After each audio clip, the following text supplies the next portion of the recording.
Hey there, everybody. Pete here from Comic Book Geezers. Welcome to another edition of the show, and I'm here, as always, alongside my co-host extraordinaire. Hello again, comic book fans. I am Wild Billy on Comic. Welcome back to another episode of Comic Book Geezers.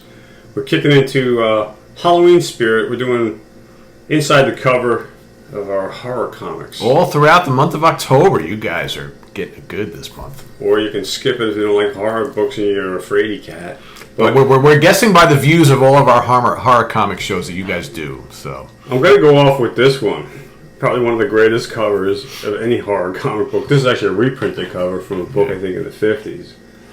But Crypt of Shadows. I have talked about the first story in here, which was about a werewolf, and I'm going to move right along because there's 5 stories in here. You can see that in a previous episode. It's in the playlist. Just go to the horror category, and you'll see this cover to get the first story. There you go. So I'm going to go to the second story, which was a story about this father. It's called Ask Me No Questions. And this is a story about this kid that asks his father like the stupidest questions, and the father always has a wise-ass remark. So here you start off with the father's cleaning his gun, and the kid is like, "Why do you shoot the animals, Daddy?" He's like, so they don't eat you. He goes, especially the ducks. The ducks will come and eat you. So the kid freaks out and crying about it, and his mother's like, "What's wrong?" "Oh, Daddy says the ducks will eat me." And then the mother's like, you stop lying to this kid. You're giving them all the wrong information all the time. Kids aren't as stupid as we tend to think they are, right? So this is probably a perfect example of that. So this kid's like maybe 4 years old. So now they're out in the woods, and the kid sees the geese fly, and he asks the father, "Hey, Dad, how come the ducks fly?" He's like, "Because they want to." He goes, not because they can, because they want to. Yeah. And then he says, "Can we fly, humans?" He's like, "Sure you can fly if you just flap your arms hard enough." So the kid's running around the yard getting exhausted, flapping his arms. I'm like, "What the hell are you doing?" But Daddy said if I flap my arms hard enough, I can fly like the ducks. So now the mother has kind of had enough of the crap from the husband, and she has like a little sit down. You see the demented look on the husband's face there in the bottom corner? Like he's enjoying this. He probably is. And the mother is not a fan. No. Well, it's her kid. So she's like, you're just going to do more damage than good, So then it gets to the point where they're in the house, and he asks the father, "Where did I come from?" And the father's like, "You came from the stork." And then he's got this moose call, the father hunting moose call, and the kid picks it up and starts blowing it. And the moral of the story is the stork shows up with a bunch of babies. So like kind of punishment on the father with all his shit talking. It ends with the stork showing up with like hundreds of babies, as you can see in this last panel. That's great. So there is justice after all. Yes. Yeah. So now, and he obviously doesn't like kids much, so now he's got... Well, one that asks questions all the time. Right, now he's got more coming. So then this is the third story called Smile, Blast, Yay, Smile. So this is a story about a guy that works... He reviews books, and I guess he flips them over to his boss, like, "Hey, let's make a movie out of this book." Then there's this other guy that shows up, and the boss says, "I'm going to hire this guy," because he seems to be able to pick. The boss sits down with the worker here, has a sit down, tells the worker, "I'm going to hire this guy because he seems to know about picking stories, which ones are the good ones." And he's going through, this guy's name is John, so he's going, the new worker, here he is. John can't stand the new worker because, number one, he's threatening to steal his job, and the boss likes this guy. And the guy's always smiling, no matter what. It pisses John off. And then he pulls out a story that John rejected. "Oh, here's a good one." So John has to hand it over to his boss, like, "Hey, let's turn this into a movie." So this guy becomes obsessed with this. John becomes obsessed with this new smiley guy. And he gets to the point where he's like, "You know what? I'm going to kill this guy." And then he gets a knife and comes after the guy. And the guy's still smiling. So he goes to attack with the knife and lunges at him. And he winds up cutting off his face. And it turns out that this mystery worker is really an alien from another planet and knows all about these stories. That's why he's able to weed out and pick out the good ones, because he's from outer space. And he's like, I tried to be nice. I smiled to you. It wasn't good enough. I treated you with respect. It wasn't good enough. You should have just left me alone, John. So what happens is, obviously, from this panel to this panel, the alien disappears. So John tries to tell his story about this guy's an alien, and of course no one believes him, so it ends up he's locked up in an insane asylum. Another Twilight Zone twist of fate, you know? Exactly. Whereas if he had just left the guy alone, there was no threat of... I love that panel where they show his face. What he really looks like right here. Yeah. Oh, yeah. There's no threat of this alien coming down to take over the world, but he definitely dealt with this John the Interloper. That, it's funny because that is a very popular theme in a lot of these old horror and thriller and mystery tales. These people who are not what they seem to be. Are always an alien. Yeah, I noticed that in some of the ones that I'll be talking about in future episodes. A lot of that pops up quite a bit. The Man Who Made a Wish. This is the fourth story in the book right here. So this guy's like wishing he had $10,000. Now this story was probably written in the 50s. So $10,000 back then was like, 50 grand, 75 grand today. Maybe even 100. Yeah, maybe even 100. So this dude shows up, and this is Satan. This is a classic sell your soul to the devil story. So he shows up and he's like, who are you? He's like, I'm the devil. He's like, I don't believe it. He's like, that's the problem. Nobody does. They all expect a red suit and a pitchfork and the horns and a tail. He goes, so when I show up, people don't believe me. And he goes, I'm getting tired of it. So the devil's like, I can get you to $10,000. And the guy's like, oh, I don't know about you, man. I heard about you. You got to sell your soul, to do a bargain with you. He's like, no, there's no strings attached. He's like, really? He's like, yeah, you can have the $10,000. So he starts to reconsider the offer. If there's no strings attached and I need $10,000, I might as well wish for it. So he does. And then what happens is the devil disappears, and this guy, he goes to see the doctor. And the doctor tells him he's got a rare disease, that, this is the patient we've been looking for, the medical science. But this guy still doesn't have his $10,000 yet. Of course not. So the doctor says, I'm going to pay you $10,000. And he's like, what? He's like, yeah, if I pay for your medical condition, the medical community, we need to study your body and everything. So we'll pay you $10,000. And the guy's like, oh, shit, that's great. You see how he jumps for joy right here? Right here, he's happy. And he says,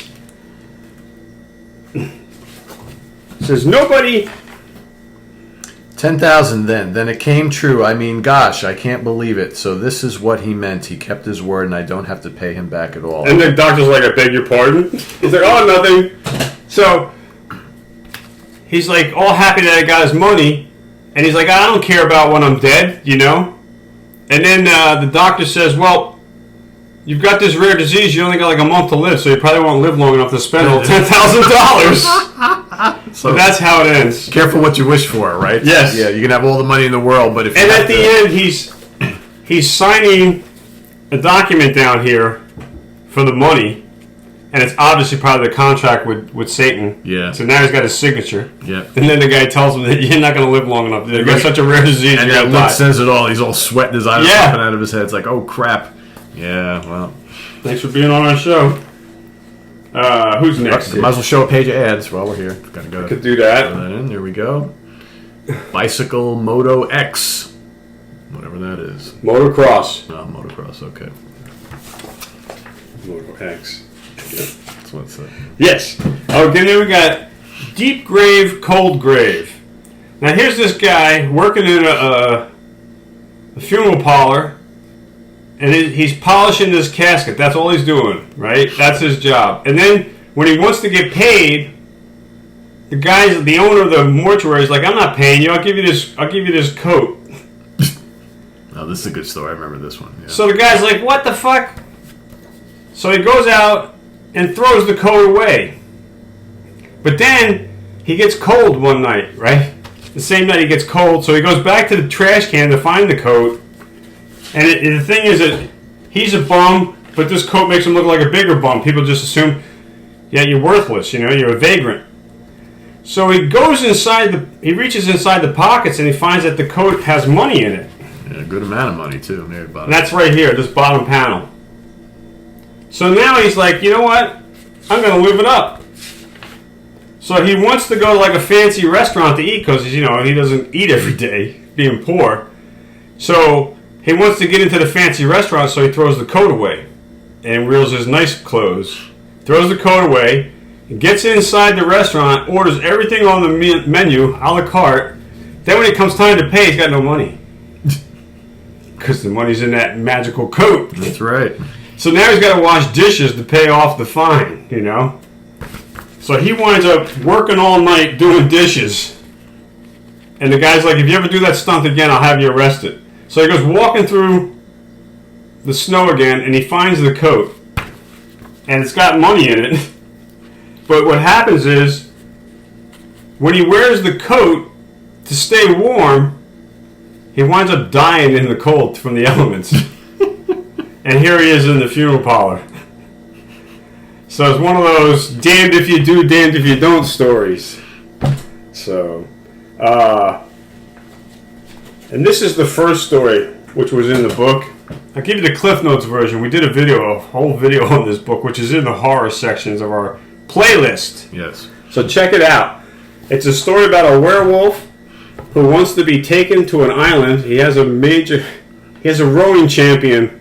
He hires him to row him to the island so that he can change into a werewolf and not hurt anybody. So the guy's like, you're going to attack me. He's like, no, I won't. As long as I don't get wet, I won't go into a frenzy. You just got to take me piggyback onto the boat, get me to the island, and you're going to have to piggyback me. So think of that whole concept. You're on a boat. He's going to pay him. In water, and he can't get wet, because if he gets wet... he's going to lose his mind and tear you to shreds. Right. So who would sign up for this? I forgot what the money involved, but he gets across to the island, and he wants to go pick up the guy, and now the werewolf starts chasing him. Why? Because it's raining. Werewolf got wet. Meanwhile, he did his job. He took him on the water in the boat, didn't get him wet, but of course he can't control Mother Nature, right? So. Yeah. And that concludes my Crypt of Shadows. Crypt of Shadows. Oh, number 8. Number 8, yep. Evil Knievel on the back. This book is from 1972, I believe. That could be number 73. But it was probably but it's a January book. This book actually came out in September of 72. Yeah. They were like 4 months ahead of schedule. Now, an extra tidbit that got lost in the shuffle, it's reappearing. I give you Comic Book Geezers issue 24, Tales of Shara. It's a joke about our subscribers, or lack of. More subscribers for Comic Book Geezers. Here they are. Here's our more subscribers. What's the problem? How come we don't have more subscribers? Because something is putting something's taking them down. The Evil Scarecrow. The Evil Scarecrow. This is called Graveyard Shift. Comes complete with its own disapproval code. Still 2 cents, though. Still 2 cents. See, I'll let you check that out. Issue number 24. I like the Scarecrow guy. Thank you. Yeah. Man, that subscriber is not looking too That good. represents all subscribers. Yeah. None of them look too good, do they? Those are our future subscribers. That's why we can't find them, because they're indisposed. Yeah. As we're trying to march our way towards 3,000, we're just like not getting there's the problem. Yeah. Right here. That Scarecrow's just waiting for them right before the gate. Yeah, so, he's got some major objections to having subscribers subscribe to Comic Book Geezers. So he's waiting for him right before the pearly gates and cuts him down. And no, it's the cemetery gates. The cemetery. We're in the cemetery. But yeah, it's Tales of Shara. Yeah. It's a Sharable thing of us not getting. So pop quiz, what does Shara mean, folks? Shock and horror mixed all together. In one, that's right. It was a Fiend blooper. Shara! The look of Shara! Shock and horror at the same time. Cool, that's a good one. Number 24, gang. 24, there you go. Comic Book Geezers. That's it. So I'm Wild Bill saying thanks for being here for this episode of Inside the Cover. As always, we thank you for your comments and your support. Please click the like button. And also, if you really want to help us, share this video with your friends who don't know anything about comic book geezer. Yeah. Sharing a video is really probably the best way you can boost us, you know. Or a thumbs down, because that's all part of the algorithm too. Thumbs up, thumbs down, sharing, like, comments, yes. Click the notification bell so you'll be kept in the loop every time we got something else coming out. You'll be kept in the loop. You'll know what's going on. As always, I'm Wild Bill saying thanks for being here, and my co-host. I'm Pete. Thanks for watching, everybody. See you real soon with more Inside the Cover, spooky stuff throughout the month of October, celebrating Halloween. We'll see you next time, everybody. Take care. Bye. Bye.